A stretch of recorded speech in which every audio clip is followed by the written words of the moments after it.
नमस्कार, मैं हूं सौरभ वाजपेयी। इस वक्त काशी ढाबा पे मौजूद हूं। काशी ढाबा वही ढाबा है जहां पे इंदौर में रहने वाली सोनम को गिरफ्तार किया गया है और राजा रघुवंशी मर्डर केस में उसको गिरफ्तार किया गया है। और काशी ढाबा पे हम आ चुके हैं। क्या कुछ काशी ढाबा पे हुआ था, सोनम कैसे आई, सोनम के क्या हाव भाव थे, सोनम के साथ कौन लोग थे, ये जानने के लिए हम काशी ढाबा के संचालक के पास चलते हैं और इनसे जान लेते हैं कि आखिर जो है सोनम किस अवस्था में थी, क्या उनकी कंडीशन थी उस समय, जानने की कोशिश करेंगे। क्या नाम है भाई साहब आपका? साहिल यादव। साहिल यादव। साहिल, ये सोनम यहीं पे गिरफ्तार हुई है आपके ढाबे पे? जी हाँ। तो जब क्या समय रहा होगा वो? उस टाइम रात के 1 बज रहे थे। वो जब यहाँ पे आई थी तब। 1 बज रहे थे। हम्म। तो क्या, कैसे, कितने लोग थे उनके साथ में? और वो अकेली थी और इधर अकेली थी? वो कब आ गए थे? अकेली थी। आगे ना कि काम आपका ना रुके यहाँ। वो अकेली थी और ये बनारस वाले रोड से आ रही थी इधर अच्छा जस्ट अच्छा। यहाँ से पीछे। हाँ। फिर वहाँ फैमिली मेम्बर बैठे थे कस्टमर। उनसे जाके कुछ हेल्प मांगती हैं। फिर वो लोग नहीं करते तो मेरे पास आती हैं। जहाँ पे ये भैया है वहाँ पे रहती है वो और बोलती है भैया हमको थोड़ा अपना मोबाइल दे दीजिए, अर्जेंट काम है, परेशान हूँ बहुत। फिर हम उनको अपना मोबाइल देते हैं।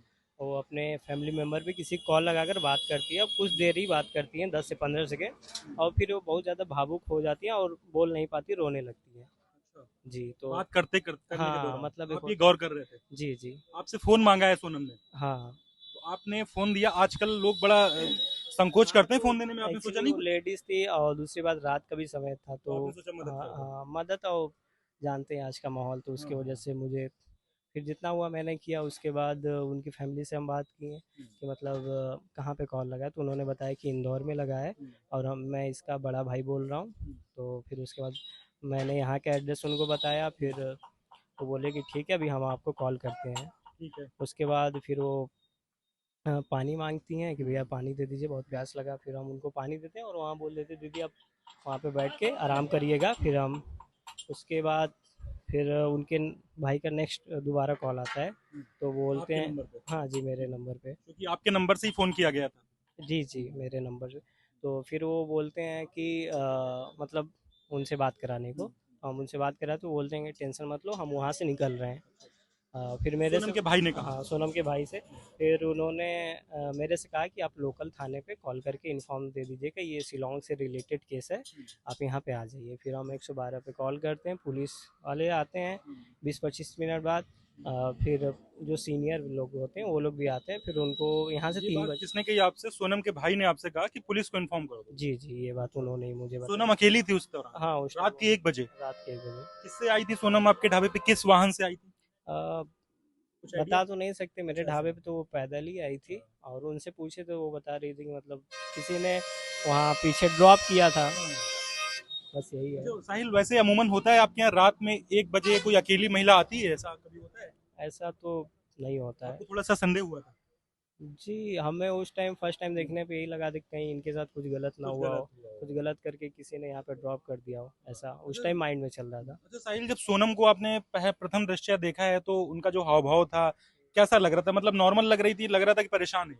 हाँ, फर्स्ट टाइम जब हम देखे तो हमको लगा जो कस्टमर बैठे हैं उन्हीं से रिलेटेड ये उनकी बेटी होगी, क्या कि कपड़ा कंडीशन सही था। हाँ, थोड़ा लड़खड़ा रही थी चलने में, हमको लड़खड़ा रही लगा थी। कि तबीयत खराब होगा। फिर वो मेरे पास आके जब फ़ोन मांगती तब पता चलता है कि वो कोई और है, ये कोई और है। अच्छा अच्छा। हाँ तो आपको पहले पता लगता है कि वो लोग साथ में हैं, लेकिन बाद में पता चलता है ये अकेली ही महिला है? हाँ, क्या कि वो फैमिली थे तो उधर कार उनकी खड़ी थी, वहीं से आती, हमको लगा उन्हीं के साथ होंगी, बट उनके साथ नहीं थी वो हेल्प उनसे मांगने के लिए गई थी बट उन्होंने नहीं दिया तो फिर मेरे ठीक है पास आती है। साहिल, पुलिस जैसे ही आती है, सोनम बैठी होती है यहाँ पे, पुलिस का क्या रिएक्शन होता है? पुलिस का रिएक्शन क्या, वो आते हैं उनसे पूछताछ करते हैं, फिर मेरे से मेरा एड्रेस नाम वगैरह पूछते हैं। उसके बाद हम अपने यहाँ पे आ जाते हैं क्योंकि कस्टमर थे उनको भी देखना था। फिर वो लोग बैठ के अपना कुछ बात किए होंगे, फिर उनको भी पता चला होगा कि वहाँ से रिलेटेड है सब कुछ।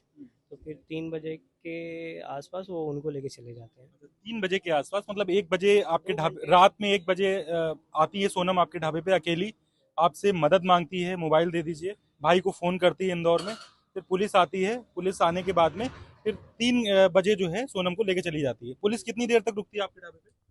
अरे मान के चलिए 1 घंटे तक। 1 घंटे तक। हम्म।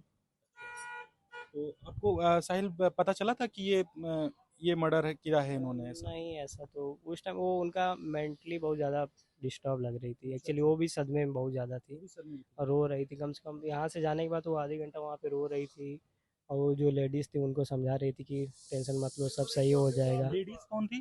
अरे वो जो अननोन मतलब अच्छा, अननोन जो बैठे थे यहाँ वो पे। रो रही थी तो अपना गई होंगी पूछने हाँ। क्या हुआ कैसे, तो वही बता रही थी। तो वो समझा रही थी कि भाई आप हाँ समझ हाँ, जाइए, परेशान मत होइए। तो रहता जाती। साहिल फिर उसके बाद में पुलिस उनको ले जाती है, आपसे जी। पूछताछ करती है पुलिस कुछ? नहीं, हमसे कुछ नहीं, भाई वही आपने नाम। तो एक तरीके से मदद ही की है हाँ, उनकी। हमसे जितना हुआ अच्छा। मैंने किया था बस। हाँ। और कोई एम्प्लॉय थे यहाँ पे आपके हेल्पर? नहीं नहीं, अकेले थे आप? जी अकेले थे। अच्छा। तो और कुछ था सामान वगैरह उनके पास, नहीं, वो लगेज? खाली थी एकदम, खाली थी। खाली। आपके यहाँ कुछ खाया पिया सोनम ने? सिर्फ पानी। सिर्फ पानी पिया? मैंने बहुत बार पूछा चाय वगैरह के लिए और अच्छा, उन्होंने आपने मना कर सोचा दिया। कि कुछ खिला दें इनको, जी जी। लेकिन वो नहीं कर। आंसू आ रहे थे, आंसू उनके? हाँ, बोल तो रहे हैं, रो रही थी रो वो। रही थी? हाँ। अच्छा। तो फिर उसके बाद 3 बजे पुलिस ले जाती है। हाँ जी। आपको कोई परेशान या कोई इंस्पेक्शन कोई कुछ नहीं, नहीं? ऐसा कुछ नहीं। तो ये ढाबा संचालक हैं साहिल यादव जी, और ये काशी ढाबा है। मैं जानना चाह रहा था कि इस काशी ढाबा पे सोनम जब आती है तो सोनम के साथ क्या होता है। तो तो साहिल ने पूरा जो घटनाक्रम है शुरुआत से साहिल ने बताया हमको। चश्मदीद हैं, आई विटनेस कह सकते हैं इनको। और साहिल ने बताया कि सोनम किस अवस्था में आती है, सोनम की सुध-बुध गायब होती है, सोनम की स्थिति अच्छी नहीं होती है, सोनम रो रही होती है। सोनम जब आती हैं इनके ढाबे पे साहिल के, तो इनका फोन मांगती हैं। तो इनको लगता है परेशान है कोई महिला रात में 1 बजे, क्योंकि मैंने इनसे सवाल किया क्या 1 बजे कोई आमतौर पे महिला आपके यहाँ आती है, तो उन्होंने कहा कि नहीं आती है, वैसे कोई परेशान है, तो हमें लगा कि परेशान है तो इनकी मदद कर दी जाए। तो साहिल ने अपना फोन दिया और इंदौर में जो उनके भाई हैं सोनम ने उनको फोन लगाया और साहिल ने बताया कि भाई ये परेशान है। तब उनके भाई ने कहा कि भाई 112 डायल कर दो ताकि हमारी बहन की मदद हो जाए। जैसे ही पुलिस आती है लगभग 1 डेढ़ घंटे तक इंस्पेक्शन चलती है, पूछताछ चलती है। फिर 3 बजे सोनम को ले जाकर पुलिस जो है यहाँ से पुलिस ले जाती है। हालांकि साहिल ने उनसे खाने पीने के बारे में भी पूछा है और साहिल ने कहा है कि भाई हमने उनसे पूछा कि भाई पानी दे दे या कुछ खाने के लिए दे दें, तो उन्होंने मना कर दिया, ऐसा इनका कहना है। लेकिन पानी पिया है, साहिल का कहना है कि सोनम ने इस ढाबे पे पानी पिया है। तो ये कहीं ना कहीं आई विटनेस हैं, चश्मदीद हैं और साहिल का कहना है कि इस तरह से आई हैं। हालांकि लोगों ने मदद करने की कोशिश की है, पुलिस लगातार आ रही है, पूछताछ कर रही है और लोगों का कहना है। और ये एक तरीके से मैंने आपको बताया कि काशी हाईवे है, गोरखपुर हाईवे है, माफ करिएगा, कुशीनगर और काशी हाईवे बोलते हैं इसको। और ये काशी चाय ढाबा है जो कि 24x7 खुला रहता है। और साहिल उस वक्त मौके पर मौजूद थे। साहिल से मैंने बात की तो साहिल ने पूरा घटनाक्रम बताया।